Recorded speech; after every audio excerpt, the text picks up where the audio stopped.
Elle restera malienne. Zaouaten est malienne, elle restera malienne. C'est la question des réfugiés. Je vais vous le dire, ce qui se passe avec les réfugiés pour ceux qui ne le savent pas. À chaque fois que nous sommes attaqués, que ce soit des Menaka, que ce soit des Kidal, le message de la France et de ses SIPO qui est véhiculé au niveau de ces communautés-là, c'est ce narratif-là qui est écrit depuis 1960. Je vous l'ai dit. On leur dit que quittez le Mali, fuyez, parce que votre premier ennemi c'est le Mali, c'est les femmes.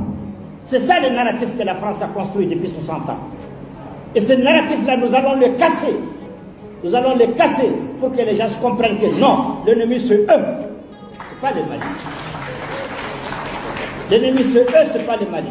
Et que si vous êtes attaqué à Menaka, vous avez des difficultés de sécurité, le Mali est vaste, il est large. Vous pouvez venir vivre en paix à Sikasso, à Kaï, à Bamako, à Ségou. Vous n'avez pas besoin d'aller vous faire humilier en Mauritanie, en Algérie ou quelque part, comme des mendiants, à la merci des manipulateurs. Et maintenant, on parle même d'Ukrainiens qui n'arrivent même pas à sauver la patrie. Qui n'arrivent même pas à sauver la patrie. Un État qui est en train de disparaître de la carte. Parce que les médias, leurs médias ne vous disent pas la vérité. L'Ukraine n'existe plus. Et c'est là qu'ils veulent faire ce que les frères ivoiriens disent garçons. C'est au Mali qu'ils veulent faire les garçons. Alors qu'ils ont pillé, vendu, détruit l'Ukraine. Et c'est à Tanzawaten qui vont faire les garçons. Aujourd'hui, nous avons ce qui est le plus important, on l'a arraché. Ça va être certainement mes derniers propos dans cette intervention. Nous avons acquis ce qui est le plus sacré. C'est la souveraineté retrouvée. Lorsqu'on a dit la souveraineté retrouvée, il y a eu beaucoup de débats là-dessus.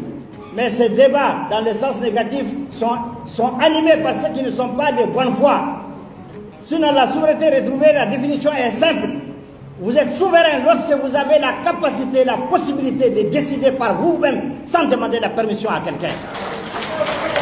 Il n'y a pas d'autre définition à ça. Et ça, depuis 1960, on ne l'a jamais eu. C'est avec cette transition, c'est avec Assimi Goïta qu'on est devenu souverain. On décide qui est l'ami, qui est l'ennemi. Et au nom de cette souveraineté retrouvée qu'on a pu acheter des armes, on va acheter ce qu'on veut. Et c'est au nom de cette souveraineté qu'aucun pays ne peut nous indemniser. Aucun pays ne peut nous menacer, nous intimider.